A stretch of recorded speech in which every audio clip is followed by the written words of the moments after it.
हरे कृष्ण।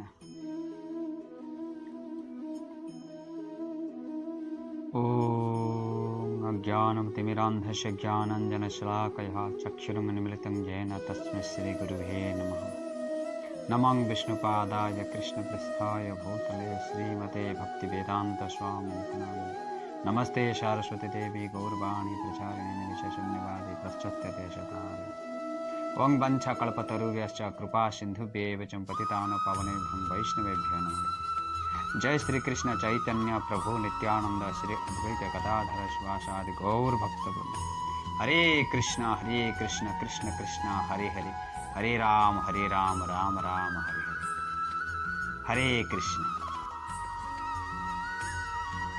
सबसे पहले गुरुदेव श्री गुरु आचार्य गुरु महाराज के चरण के भक्ति ज्ञापन करके मेरा अनंत कोटि दंडवत प्रणाम। शिला प्रभुपाद के चरणों में अनंत कोटि दंडवत प्रणाम। सभी वैष्णव, सभी भक्तवृंद, सभी वैष्णव के चरणों में अनंत बार दंडवत प्रणाम। हरे कृष्ण। आज हम पढ़ेंगे जो श्रीमद् भागवतम से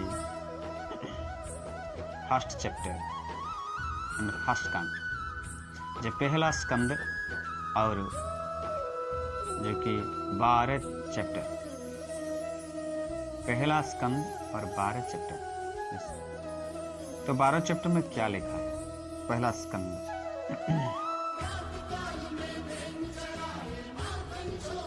एक भगवान श्री कृष्ण की असीम कृपा,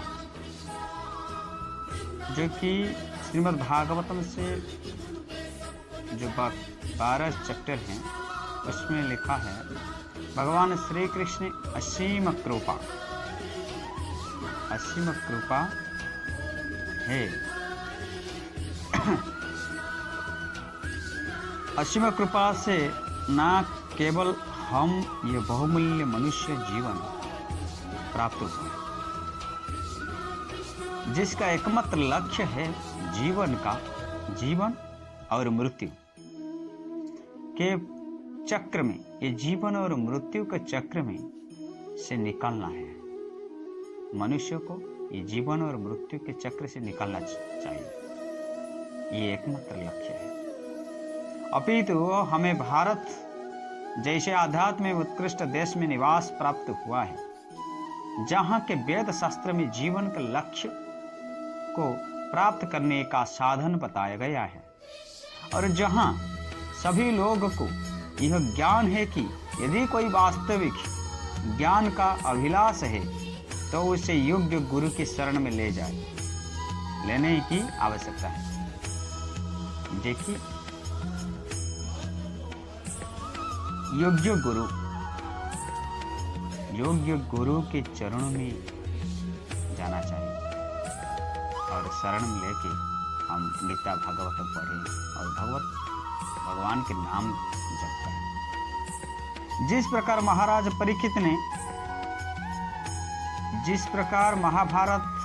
महाभारत से लास्ट जैसे परीक्षित महाराज अपनी मृत्यु के निकट आते देखकर श्रीला सुखदेव गोस्वामी के चरण में आश्रय ले लिया एवं उनसे जीवन के लक्ष्य के विषय में ज्ञान प्राप्त किया। पहला प्रश्न था, जीवन का लक्ष्य क्या है? परीक्षित महाराज पूछते हैं सुखदेव गोस्वामी, हे गुरुवर, ये हमारा जीवन का लक्ष्य क्या है और हमारा हमारा कर्तव्य क्या है? मनुष्य जन्म का कर्तव्य क्या है और जिसका 7 दिन मृत्यु है वह क्या करना चाहिए? तो ये है अच्छा प्रश्न। और ये प्रश्न सुनकर सुखदेव गोस्वामी ने बहुत खुशी हो गया। बोले, हे राजन, तुम्हारे लिए ये प्रश्न नहीं, सारा जगत के लिए प्रश्न पूछा।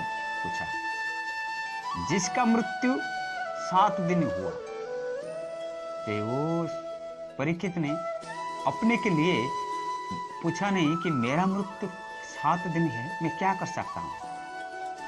तो ये प्रश्न पूछा, जिनका मृत्यु 7 दिन है वो क्या करना चाहिए?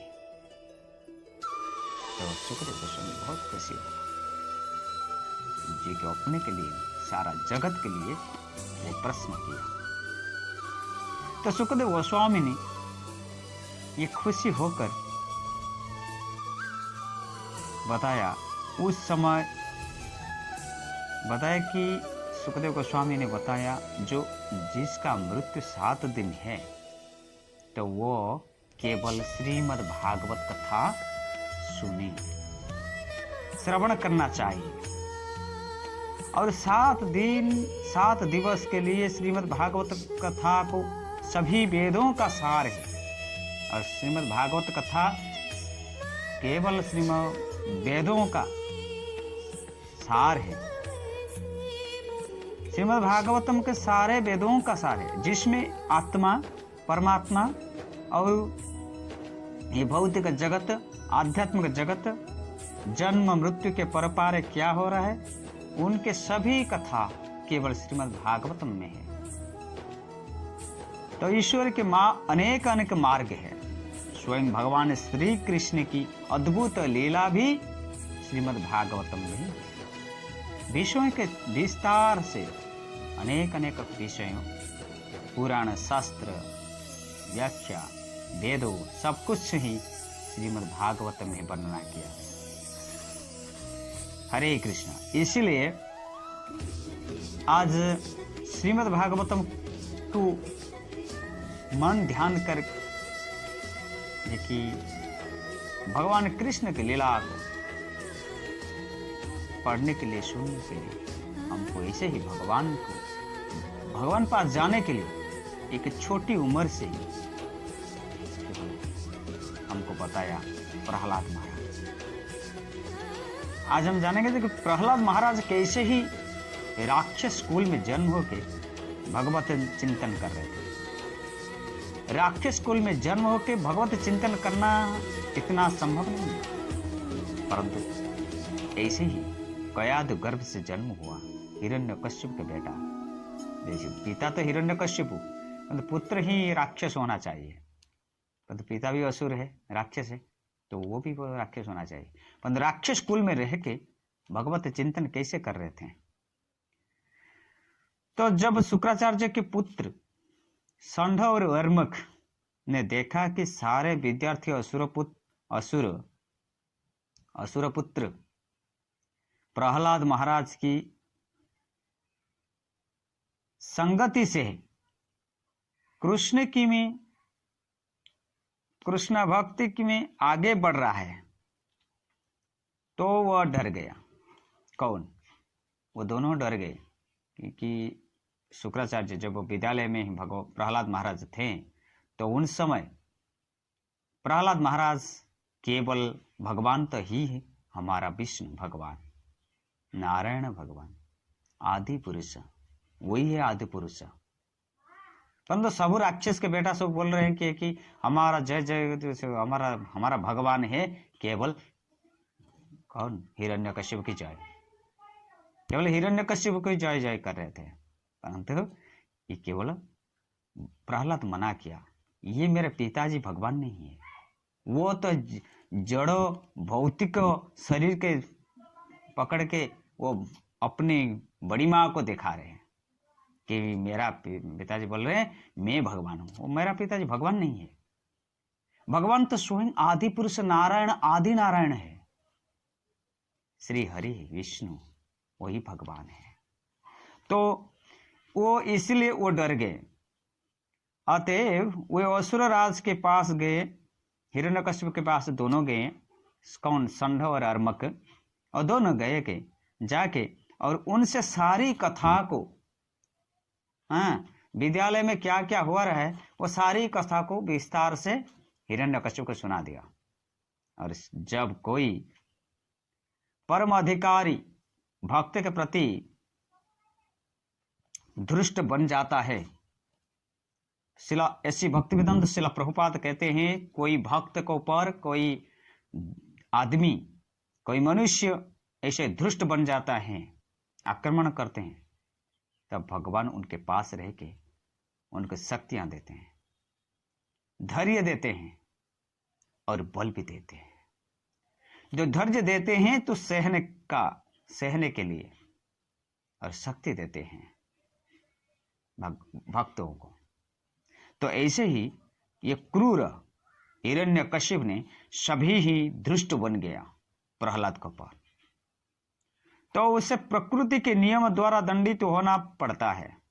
जैसे ही प्रकृति तो नहीं छोड़ते हैं ना, प्रकृति क्या करते हैं? प्रकृति तो स्त्रीलिंग और स्त्री यहां है, भगवान परम पुरुष भगवान कृष्ण ही परम पुरुष, और उनके अंडर से ये प्रकृति पूरा नियम चलाते हैं।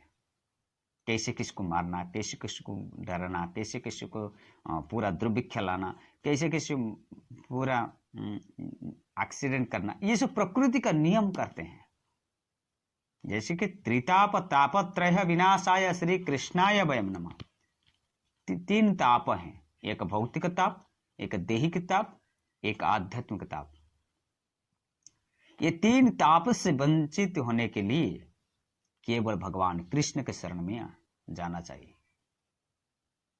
इसलिए ये तापत्रय जैसे है, ये प्रकृति एक जो प्रकृति के नियम से एक दुर्भिक्ष आना, जैसे ही सुनामी आते हैं कि कोई भूकंप हो जाता है, ये भगवान की कृपा से, भगवान के द्वारा होता है।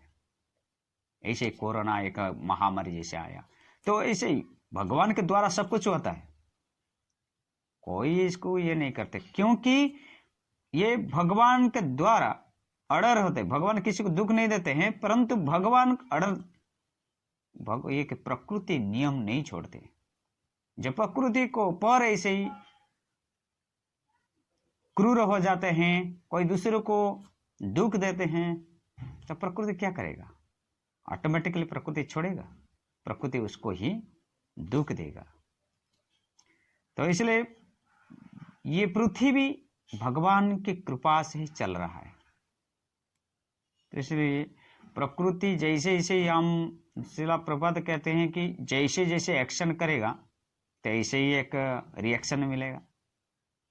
दूसरे आदमी के ऊपर जैसे ही एक्शन करेंगे, दूसरा आदमी वो हम पर ऐसे ही रिएक्शन करेगा।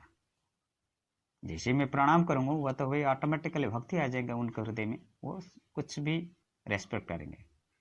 मैं प्रणाम नहीं करेंगे, उसको डांटेंगे, तो वो क्या रेस्पेक्ट करेगा? वो गाली देंगे, वो भी एक्शन रिएक्शन निकलेगा। तो इसलिए प्रकृति का नियम से हम चलते रहते हैं, तो इसलिए प्रकृति हमको छोड़ेंगे नहीं। तो इसलिए हिरण्यकशिप ने जैसे ही प्रहलाद के ऊपर पूरा क्रूर हो जाते हैं, धृष्ट हो जाते हैं, प्रकृति कभी छोड़ा नहीं छोड़ते हैं। तो उस समय भगवान सच्चिदानंद गोविंद नारायण आ रहे हैं। तो इसलिए उसका पर गुरुजनों का ऊपर आशीर्वाद भी नहीं रहता। जैसे ही हिरण्यकश्यप को गुरु कौन है? दैत्य गुरु शुक्राचार्य, और शुक्राचार्य का आशीर्वाद भी कभी भी फल नहीं मिलता उस समय, क्योंकि मृत्यु जैसे ही आ जाते हैं, जब क्रोध आते हैं, तो क्रोध जब हमारे मन में क्रोध आ जाते हैं, तो हम मरते हैं ना तो दूसरे को मारते हैं, ऐसे भावना आ जाते हैं पूरा क्रोध। तो क्रोध जब आ जाएंगे तो मन में ये से आते हैं, जो कि मरण काले विपरीत बुद्धि, मृत्यु के समय से विपरीत बुद्धि सब दिखाएगा।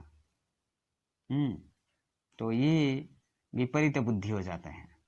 जब बुद्धि दिमाग ठीक से काम नहीं करेगा, माइंड भ्रष्ट हो जाएगा। जैसे इंद्रिया सभी अपने को खुद मारेगा, नहीं तो ही दूसरे को मारेगा। ये पूरा खतरनाक हो जाएगा।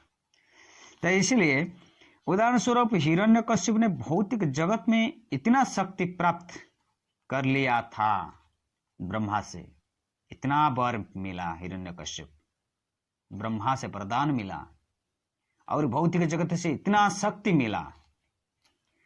तो उन्हें भौतिक जगत में इतना शक्ति प्राप्त कर लिया था, वो स्वर्गलोक समेत तीनों लोग ब्रह्मांड को पूरा घेर ले रहा था, जो कि पूरा जीत सकता था।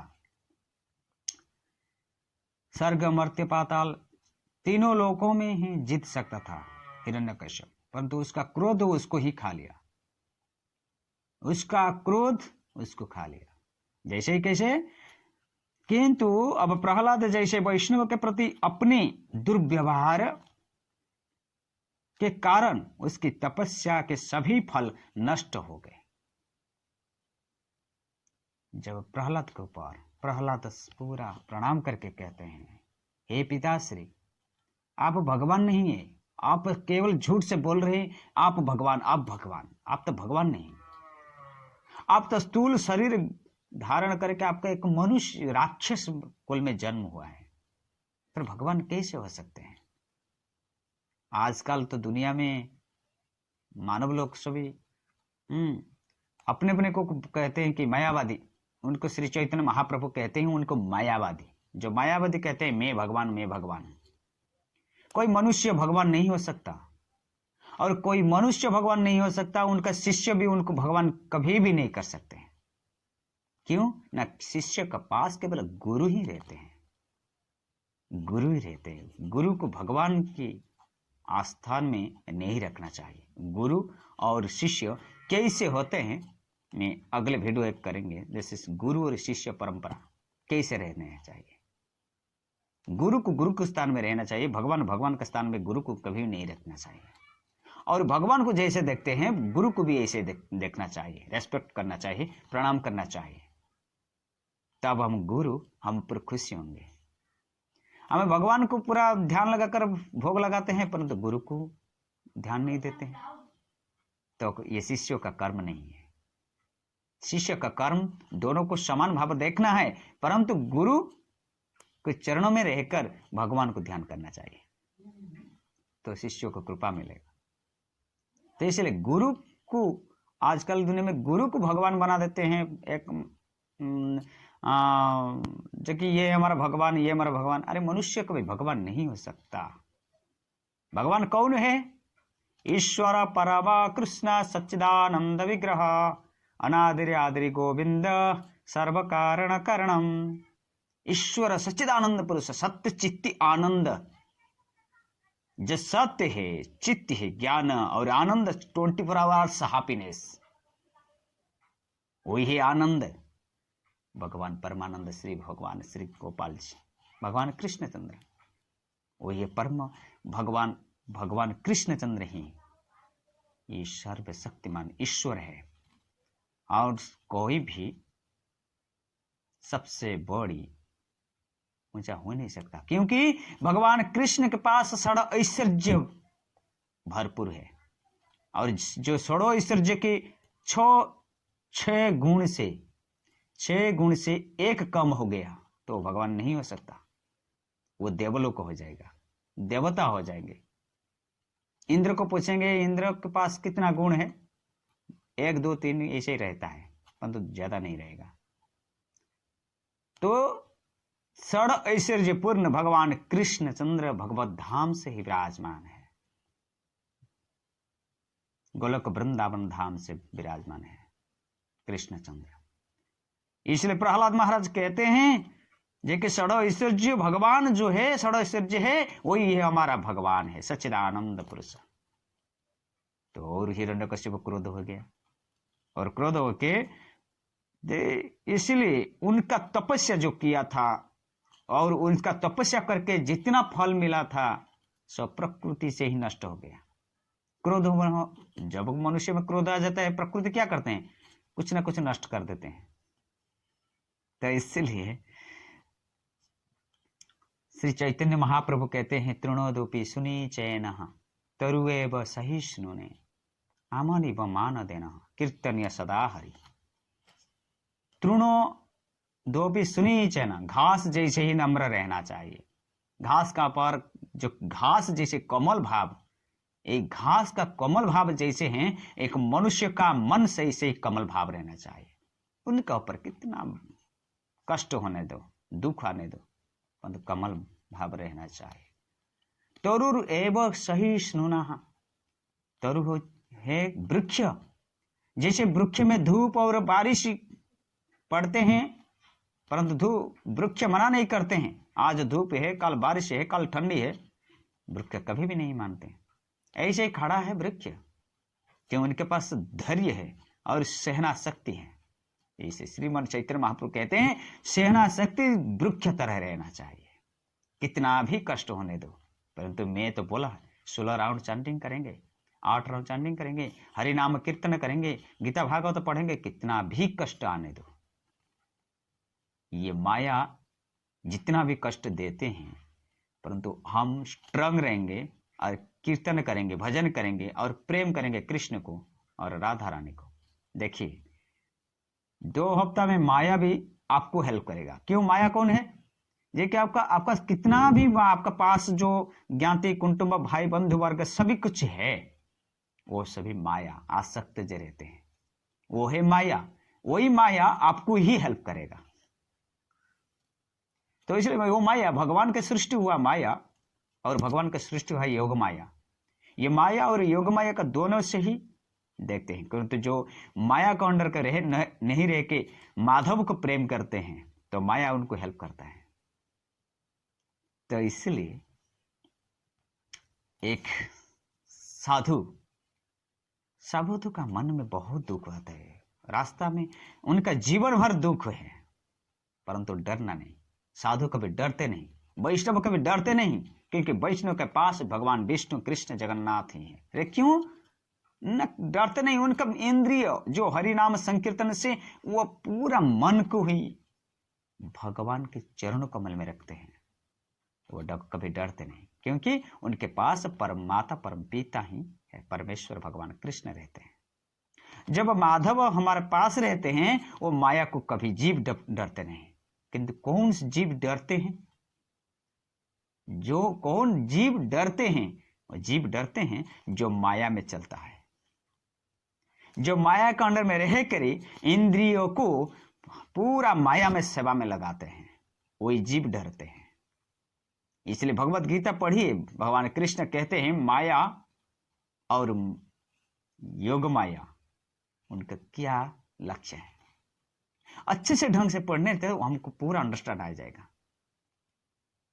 इसलिए मैं तो जो भी थोड़ा पढ़ा हूं, मैं तो कहता हूं जो कि शिला प्रभुपाद लिखा है वेरी नाइसली, इतना एग्जाम्पल दे के लिखते हैं कि एक सरल आदमी भी समझ जाएगा क्या आत्मा और ये शरीर, ये सब कुछ सब सुंदर भाव, सभी सुंदर भाव से लिखा है।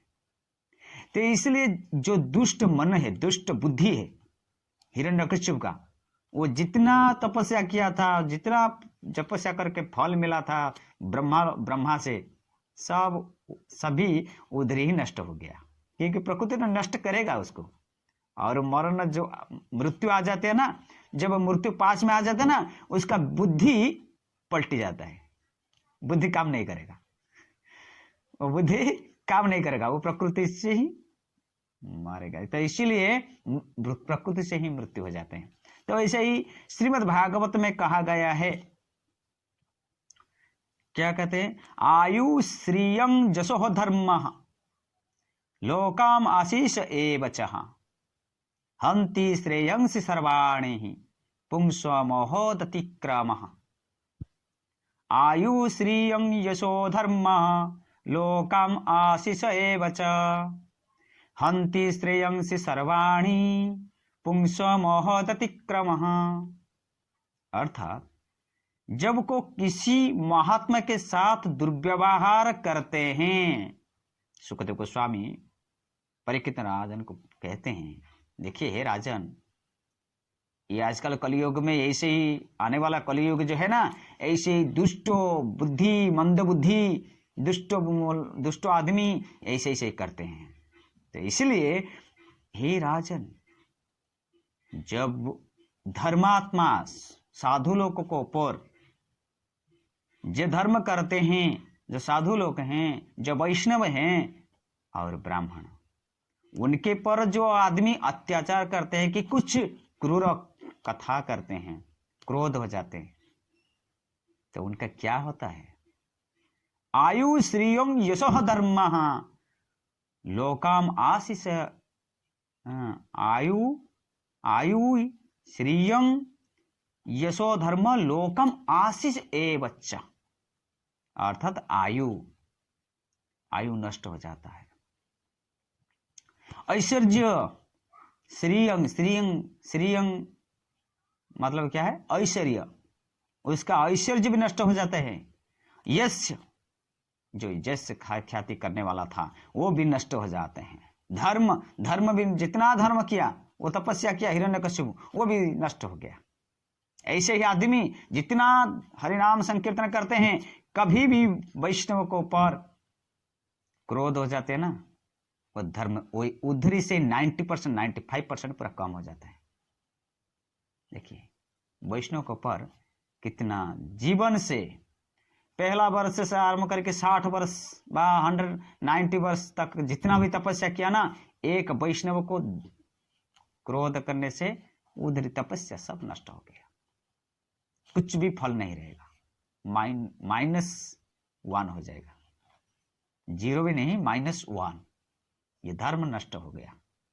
तो इसलिए यश और धर्म नष्ट हो गया, और उनके साथ संपत्ति भी नष्ट हो जाते हैं, सौभाग्य नष्ट हो जाते हैं, ये सभी नष्ट हो जाते हैं।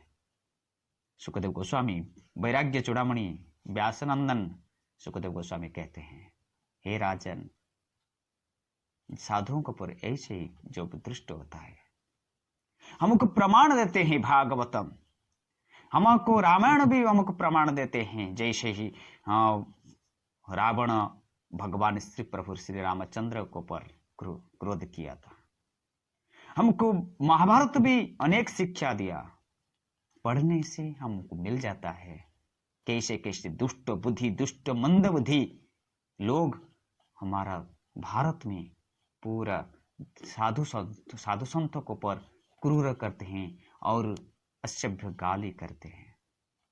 तो उनका ऐसे ही सही प्रकृति क्या छोड़ेगा? कभी भी छोड़ेगा नहीं, कभी भी नहीं छोड़ेगा। और परिशेष में भगवान इतना सहते हैं, इतना सहते हैं, जब लास्ट समय जब परिशेष में भगवान में नहीं छोड़ता, क्योंकि भगवान अवतार लेते हैं हिरण्यकश्यप को लेके। हिरण्यकश्यप के पास आके भगवान नरसिंह अवतार से प्रहलाद को बचाया और जो राक्षस को हिरण्यकश्यप को वध किया। हरे कृष्ण, हरि बोल।